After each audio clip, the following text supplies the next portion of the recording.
Alrighty, back on this fine piece of machinery. Done a few things in between videos. I got the brakes all ran, all brake lines, and new master cylinder. It's a 93 Mustang Cobra master cylinder. Brakes all ran. I got a portioning valve over there. I had to put new calipers on the rear end. The radiator, that's in, all plumbed and whatnot. All kinds of adapters and doohickeys to get it all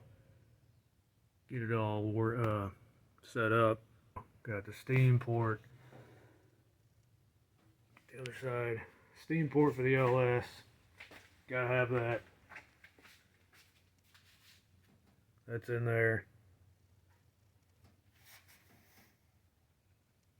So yeah, got the air filter in there. It's part of a cold air intake. I had to cut that, modify that a little bit to fit in here.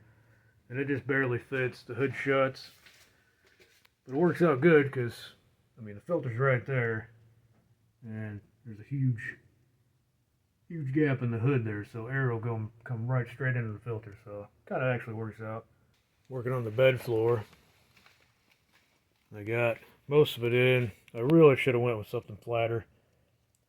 I mean, it looks okay. It looks rat rodish, but something flatter would have been a lot easier to work with. This part here, no problem at all. I mean, just bolted that down.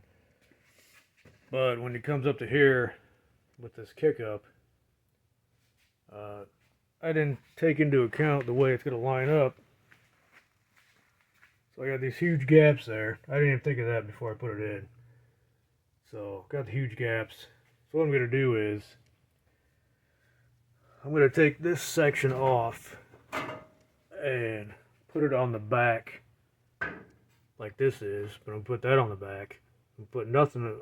Actually, I'm going to have a piece of flat sheet metal on top and bend it over to about that far down on each side. It's kind of like I guess it's kind of like a ridge cap on a steel roof, so it'll cover up those gaps. That'll be fine. And this, once I'm going to bolt some brackets, connect this to this on both sides, and that'll get it all flush and tight. I'm going to have hinges on it, so this whole section here will hinge up. It'll open up because I got the filler neck right about here. So I'll have this whole part hinge up. I'll get access to that, access to fuel pump, sending unit if I need it. So super easy. I'll just have a couple, like a latch here, another latch right there. So yeah, that's what I'm gonna do now.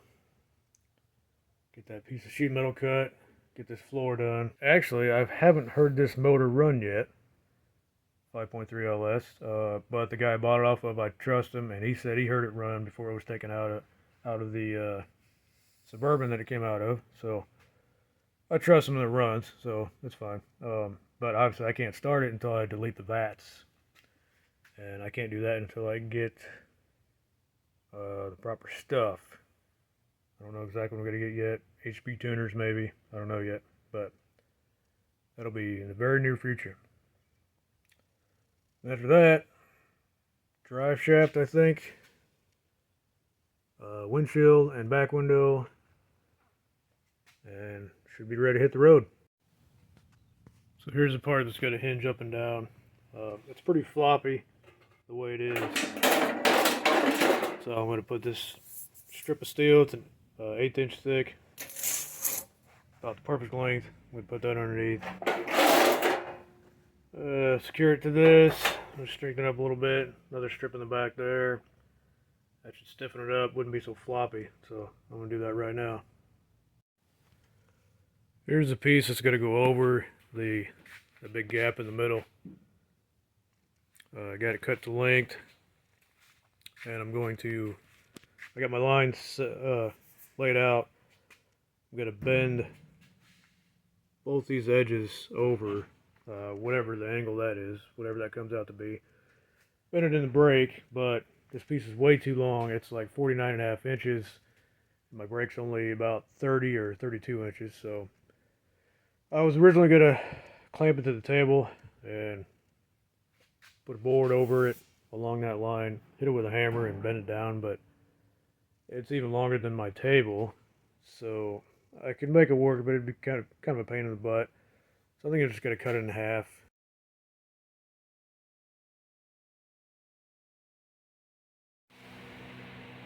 So the bed is basically done. Basically.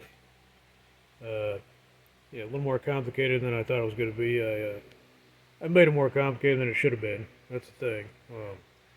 But anyway, it's done now. I know I said I wasn't going to weld that back together, but I did anyway. It's stiffened it up quite a bit, and it needs all the stiffening it can get. So I got latches there. Just pop those loose, and then it'll hinge up. There's the hinges. Those were actual full-size door hinges. I had to cut them down, make it fit. I'm gonna need to get one more for that one. Gotta get one more for that one. I ran out. Okay, latches are loose. Lift up. Bam. There's the gas tank. Filling neck. Got access to the fuel pump if I need it. It's dark in there, I know. There we go. Fuel pump sending unit if I need access to it. So, there you go.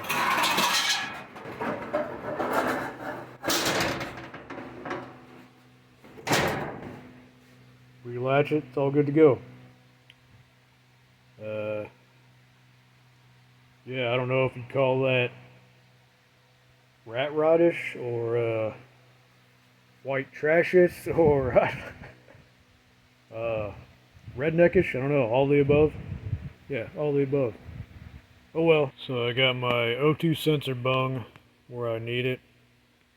I think, ideally, I think that it should be in the collector, and that's where the collector's gonna. This is gonna slide over the collector, but the collector is pretty short, and I'd have to drill through the collector and this, and then have both the holes lined up perfectly for the O2 sensor to fit in there. So I'm just gonna move it down to right there. That gap is pretty big. I don't know why I got this style of bung. I should have got the ones with the lip on the bottom with the smaller diameter so the lip would slide into the hole, but whatever. This is what I got. So I'll just drill the hole a little bigger than what that bung is. Slide the bung down in a little bit and then weld her in there.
Made it around the block.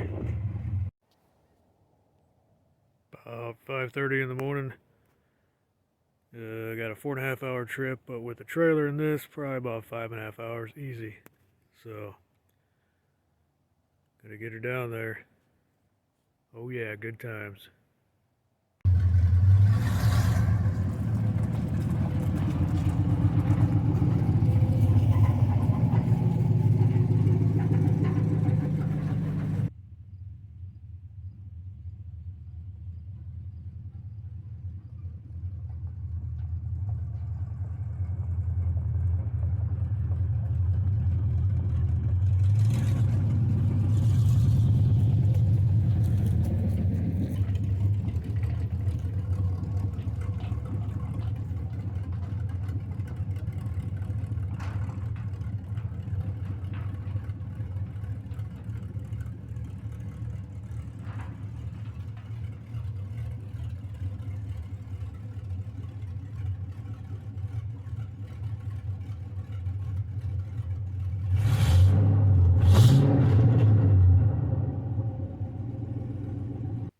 got into the new shop. About 5.5 hours later, almost 6. Hauled most of it myself until the last 20 miles, and we're out here in the boonies on a 3-mile gravel road. It's pretty rough. A lot of hills, so I had to call a tow truck for the last 20 miles, but it's here, made it. That's the main thing. Shop's about twice the size of my old shop, but the construction isn't quite as solid as my last garage. Strengthening the trusses a little bit. They're pulling apart, so working on that. I got a whole mess going on here, but lots of room once I get it all cleaned up. So driving around the yard, yeah, it runs good, rides good, stops. Everything worked out. All I have is turn downs off the mufflers right now. Just a place for the O2 sensors. That's it. Actually, not as loud as I thought it was going to be. I had to take the exhaust off to get it on the trailer. It just sat too low. It was going to rip it off. I'm going to have to do something else with the exhaust. It's just way too low. I'll raise the ass end up a little bit with those adjustable shocks. But the front, I'm pretty much stuck with the front, unless I do something different. I don't know. But anyway, runs good. Got a lot of little stuff left to do. I'll be getting that, and we'll see where it goes from here.